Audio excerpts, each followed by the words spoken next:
Hi everybody, today we're going to do the unboxing of the Yongnuo 50mm YN50mm F1.8 and the Nikon mount. And we're going to mount this on the D780 full frame camera and see how it goes.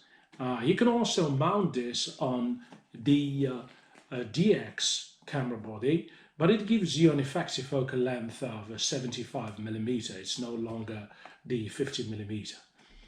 And we will let you know how it is. And I'm going to take a few pictures, a few portraits, of course, and I'm going to take it out for a spin. And as soon as I come back, I'm going to post a slideshow after this. Jenna, you want to check this out with me? All right. Yeah, come on. Let's open this up and see how it is, okay? Okay. All right, so let's go. 1, 2, 3. Here we go. That's a lot of cardboard. Yeah, I know. We take this out. Here is the lens. All The right. lens is probably the size. There is here the warranty card. It's the warranty card. And Actually, this is the warranty card, and then this is the manual. The yeah. manual, and that's it. Basically, that's it. That's all there is to it. And it's not a really heavy lens. It should weigh a little bit more than the Canon 50mm, the 1.8, the Nifty 50, if you're familiar with that.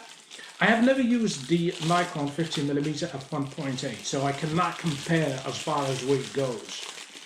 But the weight here is a little bit, like I said, it's the size of the Canon 50mm f4. Wait, f1.4. I'm sorry. can I hold it? Yeah, you can hold it. Here you go. He's like, she weighs nothing. It weighs nothing. Yeah. So it's a little bit. It's just a little bit on the. It's not that heavy. It's manageable.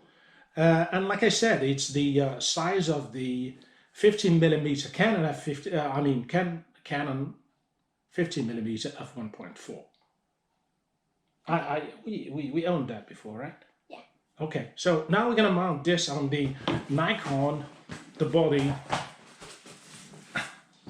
This is the D780 full frame. Let's see how it goes So here. the lens is basically gonna make the camera look smaller. Yeah, it's gonna look smaller. So you basically align the white dots with each other, and that's it. Let's see how it goes. And this thing works. It's in automatic mode. It's in automatic mode. Yeah. Ooh. That's nice. Actually, we gotta go to because I was using. Tiny I have to adjust the. brightness. Yeah. I see it. But you know why? Why? Because the ISO is at 200, so I'm gonna set it at ISO 3200 and see how it goes. It should be brighter because it came blurry because the shutter speed was. And that looks perfect. But See? tiny bit It's blurry awesome. when you zoom in. Let's take a picture of the GoPro. We're using the GoPro, so let's take a picture of the GoPro from here. Nice. Check that out. That looks, Fantastic, right? yeah. I like it. All right, so Jen, are you ready for some portraits? Yep. All right, let's go. Let's go, let's do it.